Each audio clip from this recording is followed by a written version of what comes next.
비전과 진보의 이름, 야긴건축. 1994년 이후 전국의 수많은 교회를 설계, 감리해온 야긴건축. 교회 건축을 위해 쌓아온 25년여의 노하우와 설계 철학으로 최고의 명작을 탄생시킬 것입니다. 설계에서 완공까지 교회 건축의 믿음직한 동역자가 되겠습니다. 교회 건축의 시작과 완성은 야긴 건축과 함께 하십시오.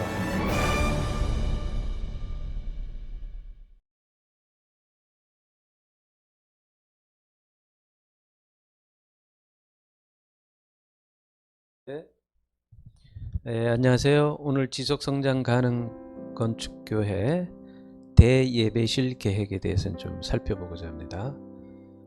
저번 시간에는 우리가 전체 공간의 합리적 배분, 또 지속성장 가능한 공간의 배분은 본당의 면적, 교육공간의 면적, 그 다음에 지역사회와 교회가 연합되어질 수 있는 공간의 면적이 몇 프로가 가장 좋은가, 그거를 미국의 성장하는 교회와 유대인들의 회당, 또 우리 한국의 건축의 그 공간의 분포를 비교하면서 우리가 살펴봤고요.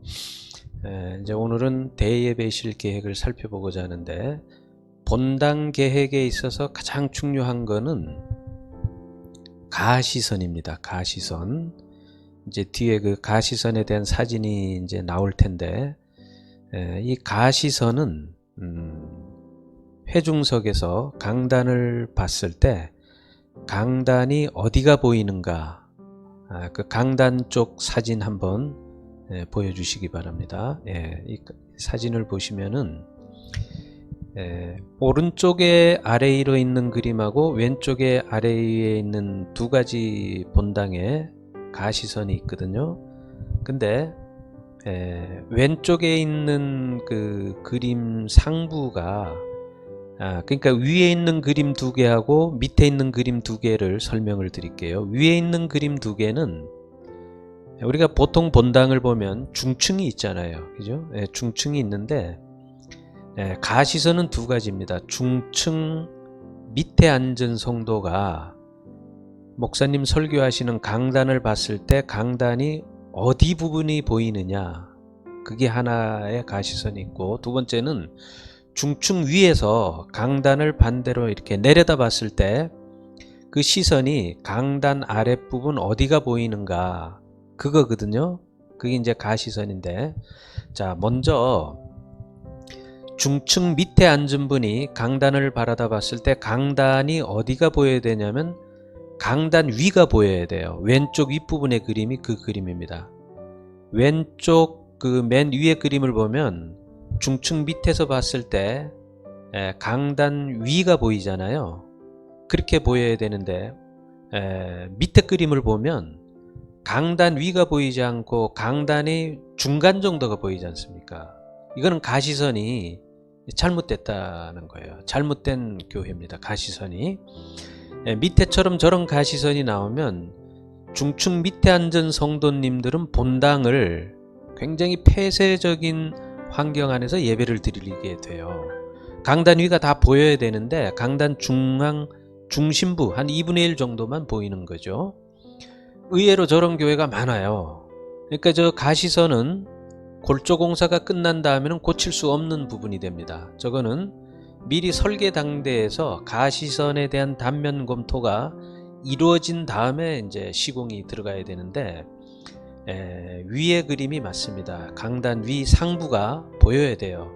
그럼 강단 위 상부가 보인다는 개념은 강단 중층 밑에 앉은 분이 강단을 딱 봤을 때 좌측 우측의 시선이 이렇게 쾌적하게 들어올 수 있어요, 내 시야에. 근데 밑에 가시선은 시야가 안 들어와요, 눌려가지고. 그럼 저 원인은 뭐냐, 저렇게 가시선이 찌그러지게 나오는 원인은 뭐냐면 중층 발코니석이 앞으로 많이 튀어나와서 그런 겁니다.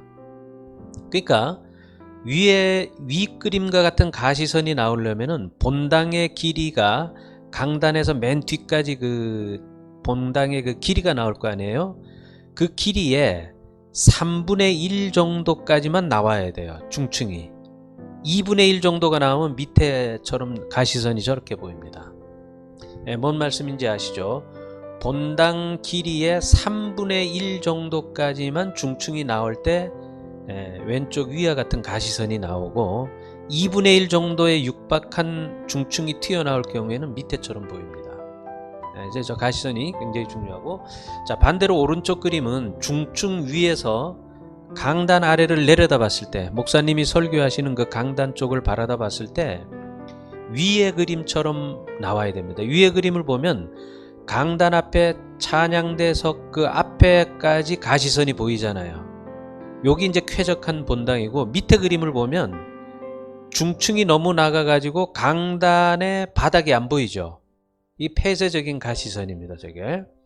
저렇게 되면은 중층에 앉은 성도들이 강단을 내려다 봤을 때 목사님 얼굴이 보일락 말락해요.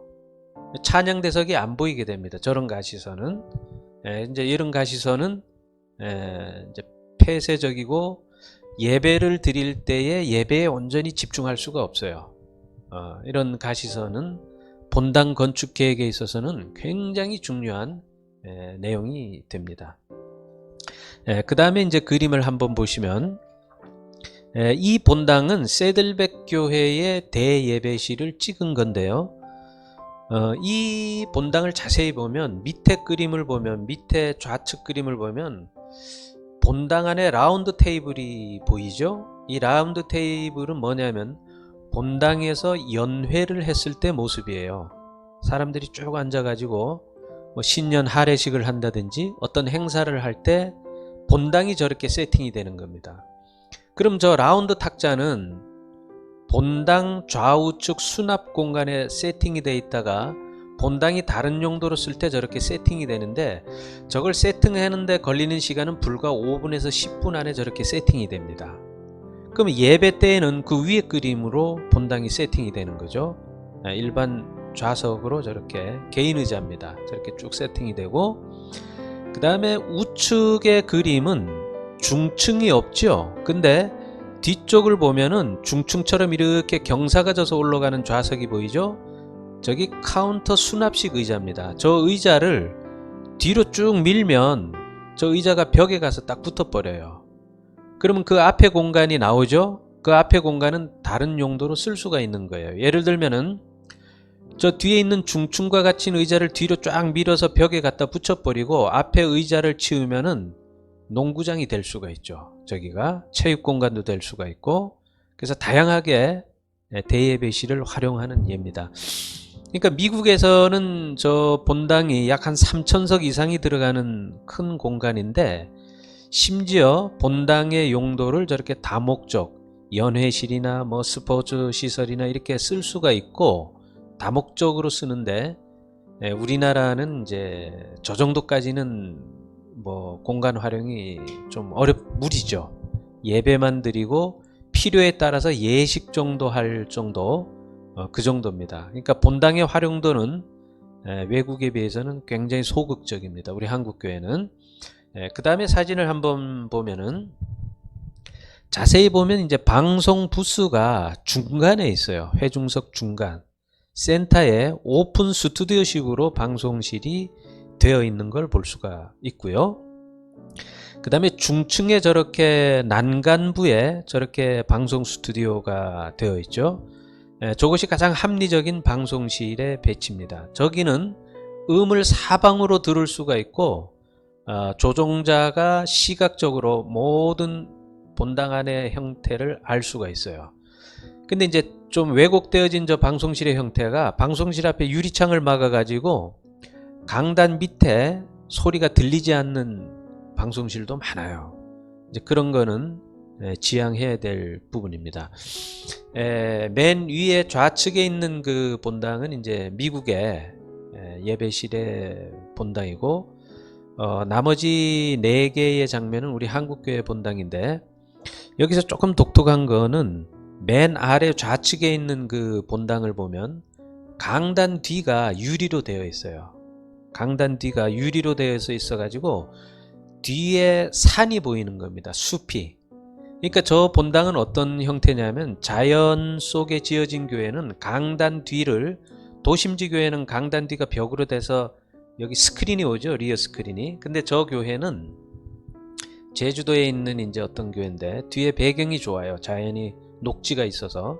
그래서 저기를 완전히 통유리로 이렇게 해놓고 예배가 시작될 때에는 좌측 우측에서 문이 자동으로 쭉 닫혀요. 닫히면서 저 뒤에 유리가 이제 가려지게 되고 위에서 스크린이 내려와요. 그래서 예배가 다 이제 끝이 나면 저 강단 뒤에 있는 문이 좌우로 쓱 열립니다. 열리면서 리어 저 스크린은 위로 올라가요. 그러면 뭐가 보입니까? 뒤에 산이 보이죠? 그러면 빛이 쫙 들어옵니다. 저기서. 그러면 이제 성도님들은 뒤로 이제 나가게 되죠. 예배 시작 전에도 이제 저렇게 뒤에 자연이 보이면서 예배가 시작되면서 문이 닫혀지고 예배가 끝난 반대 현상으로 저렇게 되는 경우입니다. 그 다음에 그 옆에 우측에 있는 대예배실은 지붕을 보면은 상부를 보면 거기가 다 유리입니다. 저 유리는 뭐냐면은 예배 시작 전에 본당이 환해요. 왜냐면 위에서 빛이 쫙 들어오죠. 근데 예배가 시작되면 저 유리가 전동 스크린으로 이렇게 쫙 막혀져 닫혀요. 그러면서 이제 인공 조명이 켜지면서 예배가 시작되는 거거든요. 그래서 예배가 끝나면 저 천정에 있는 문이 이제 작은 버튼을 딱 누르면 저기 문이 쫙 열리면서 그 스크린이 싹 없어지면서 빛이 쫙 들어오게 되죠.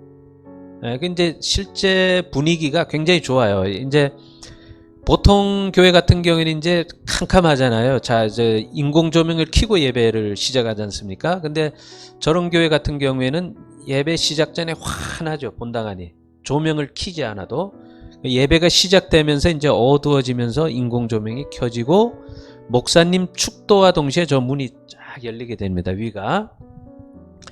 이제 제가 설계한 것 중에 하나 원주의 학성교회, 학성감리교회를 저렇게 해놨는데 지금 그림에 보여지는 저 창은 이제 일자로 되어 있는데 그 학성교회를 가시면은 저 천창이 저걸 이제 탑 윈도우라 그러거든요. 탑 윈도우, 탑 라이트 뭐 이런 표현을 하는데 저기를 팔각형으로 해서 이제 창을 둔 거예요. 그 교회는 이제 팔복을 상징한 거죠. 그 예배 시작 전에는 그 팔각형으로 된 빛이 쫙 내려옵니다.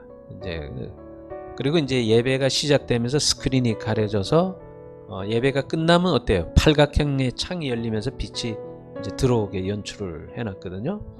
그래서 사실 예배당의 분위기는 어떤 저런 자연적인 요소를 본당 안으로 끌어들여서 본당을 드라마틱하게 또 말씀을 효율적으로 성도님들이 은혜 받게 이렇게 연출하는 것은 인공적인 장치를 통해서 인테리어를 하는 것이 아니라 자연을 이용해서 저렇게 인테리어하는 것은 굉장히 신미적이고 굉장히 그 드라마틱해요.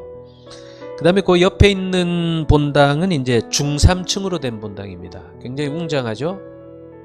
이제 저기는 뭐 그냥 인공 조명에 의해서 예배를 드리는 그런 형태입니다. 자, 다음 그림을 한번 보겠습니다. 자, 그럼 본당은 평당 몇 명이 들어가는가? 그 다음에 본당에 있어서 건축 계획에 있어서 중요한 점은 뭐냐? 그리고 본당의 형태마다 장단점이 있는데 그것은 뭐냐? 이걸 한번 볼게요. 첫 번째 본당은 직사각형 형태의 본당이에요. 그림에 보시는 것처럼 여기 이제 라틴 크로스 형태가 축소된 건데 중세 교회들은 이제 십자가 형태의 본당을 뒀죠. 그래서 이제 예배를 드렸는데 여기 이제 근대화로 넘어오면서 모던화 시대로 넘어오면서 이제 그 좌우측에 팔이 잘려지고 그냥 이제 직사각형 형태의 본당이 이제 1920년대 이후로 쭉 이제 저렇게 진화가 되어 옵니다. 근데 이 직사각형 본당은 평당 수용 인원이 제일 많이 들어가요. 평당 한 4명 들어갑니다. 보통 한 3.5명에서 4명 들어가요. 그러니까 본당 안에 순수 면적이 100평이라고 하면은 약 400명 들어가는 본당이에요. 그러니까 좌석 인원이 가장 많이 수용하는 그런 장점을 가지고 있어요. 직사각형 본당은. 근데 단점이 있어요. 단점이 뭐냐면 회중석에서 강단을 봤을 때 강단으로 시선이 이렇게 초점이 모아지지 않아요. 그냥 평행으로 쭉 시선이 가게 됩니다. 그러니까 저거는 어떤 쌍방향적 예배 분위기는 연출하지 못하고 그냥 목사님의 설교와 회중석이 그 설교를 이렇게 청취하는 그런 일방향적 예배 분위기가 강해요. 그렇게 하고 공유 면적이 제일 적어요. 그러니까 본당이 많이 들어간다는 거는 이제 공유 면적이 적다는 거죠. 그래서 예배 분위기는 그렇게 썩 좋은 편은 아닙니다. 그러나 저런 본당이 나올 수밖에 없는 거는 부지의 형태에 의하거든요, 저게. 그러니까 보통 직사각형의 부지를 가지고 있는 교회는 보통 저렇게 직사각형의 형태가 나옵니다, 본당이. 그럼 지금 말한 그 직사각형이 가지고 있는 그 본당의 단점을 극복하려면은 저런 직사각형 본당의 좌측 우측에 앉은 그 좌석을 약 60도 정도로 꺾어서 강단을 향해서 이렇게 비슷하게 배치를 하면 복판에 있는 분은 관계가 없는데 양 벽 쪽에 앉은 분은 시선이 강단으로 이렇게 모아질 수 있어요. 그런 어떤 절충적인 대안이 가능한 본당입니다. 두 번째 본당 한번 보면은 이제 부채꼴 형태의 본당이에요. 저거는 최근에도 많이 이제 지어지고 있는데 거의 1900년대에는 저런 본당이 굉장히 유행을 했습니다. 제가 설계한, 지금 보여드리는 게 다 제가 설계한 본당인데 제가 하여튼 부채꼴 본당은 제일 많이 했을 거예요. 저 부채꼴 본당의 장점은 코너가 그 강단 아닙니까? 그리고 회중석이 강단으로 이렇게 모아지게 초점을 향해서 집중화되는 배치예요. 그러니까 저거는 예배가 쌍방향적 예배예요. 목사님의 설교와 회중석이 이제 상호 응답하면서 이렇게 예배 분위기가 되기 때문에 예배 분위기가 좋아요. 그리고 집중력이 굉장히 높습니다. 집중도가. 그런 장점이 있고, 단점은 직사각형에 비해서는 좌석이 좀 덜 들어가요. 평당 한 3.5명 들어갑니다. 그러니까 아까 똑같은 100평이라면 직사각형 본당은 400명이 들어가는 데 비해 부채꼴은 한 350명 정도 들어갑니다. 그리고 또 단점은 뒤에 복도가 쭉 나잖아요. 부채꼴이 이렇게 라운드로 돌아가니까. 그러니까 공유 면적이 많아요. 아무래도. 그리고 이제 건축의 구조적으로 기둥이 이렇게 평행한 기둥 배치가 어려워요. 뒤가 이렇게 라운드가 되기 때문에. 그래서 건축비는 조금 상승이 됩니다. 저 보가 이렇게 어긋나서 평행으로 배치가 안 되기 때문에. 그러나 예배 분위기는 굉장히 좋아요. 그리고 강단이 모서리에 위치하는 관계로 강단이 크게 나오지는 못합니다. 그러니까 저런 본당은 부지가 정사각형 부지거나 삼각형 부지거나 그럴 경우에는 저런 형태를 많이 사용하게 됩니다. 다음 그림 한번 보겠습니다. 저 그림의 본당은 달걀 형태의 본당이에요. 저런 본당은 1900년대 이후로 2000년대 이제 들어서면서 많이 개선이 된 본당인데, 저 본당은 어떤 본당이냐면 직사각형이 가지고 있는 단점과 부채꼴이 가지고 있는 장점을 합쳐놓은 본당입니다. 그러니까 강단 쪽의 벽에선과 뒤에 복도의 벽에선이 평행하잖아요. 아까 부채꼴은 뒤가 찌그러지는데, 그러면서도 중앙에 강단을 중심으로 해서 회중석이 모여지죠. 이렇게 부채꼴 형태로. 그래서 이제 달걀 형태라고 이름을 붙였는데, 저 그림은 평당 3.2명 정도 들어갑니다. 3.2명. 그러니까 이제 뭐 한 320석 그 정도, 많으면 330석 정도, 똑같이 100평이라면. 그렇게 해서 예배의 집중력이 높고, 그 다음에 강대상 쪽의 벽면하고 뒤에 복도가 평행이 되다 보니까 건축 구조 공법에서 구조에서 굉장히 유리해요. 기둥이 이렇게 평행으로 배치할 수가 있고 이렇게 어긋나지 않는 배치가 됩니다. 그리고 공유 면적도 부채꼴보다는 조금 적어요. 그래서 뭐 많이 들어가면은 한 350석, 3.5명, 적게 들어가면 3.2명 정도 들어갑니다. 그래서 좌석의 수용 인원으로 본다면은 직사각형이 제일 많이 들어가고, 그 다음에 이제 저기 달걀 형태, 그 다음에 부채꼴. 부채꼴을 아까 3.5명이라고 했는데 잘못 말씀드렸네. 3.2명. 달걀이 3.5명. 그래서 좌석 순으로 본다면 직사각형, 달걀 형태, 부채꼴 이렇게 들어가고, 건축비 순으로 본다면 가장 저렴한 거는 직사각형, 그 다음에 달걀 형태, 부채꼴 형태가 가장 건축비 상승은 많이 된다. 이렇게 보여지고 있고, 공유 면적의 그 순위로 본다면 직사각형이 제일 적고요. 공유 면적이. 달걀 형태가 그 다음에 두 번째로 적고, 부채꼴이 공유 면적이 제일 많아요. 그래서 물론 이 달걀 형태는 직사각형 부지가 조금 넓은 곳에서도 채택이 가능하고, 삼각형이나 정사각형에서도 가능합니다. 그래서 최근에는 저런 달걀 형태가 이제 많이 선호하는 그런 추세에 있어요. 네, 그래서 오늘은 본당의 건축 계획에 대해서 우리가 쭉 살펴봤는데, 본당은 교회 건축에 있어서는 아주 꽃입니다. 가장 중요한 곳이 되고, 우리가 두 번째 2강에서도 말씀드렸듯이 본당의 면적이 전체 교회 연면적에 차지하는 비율이 우리 한국교회가 약 45%, 46%인데 합리적인 계획은 뭐라 그랬습니까? 25%에서 30%대 정도로 본당의 기능을 좀 축소하는 것이 현대 건축의 방향이다.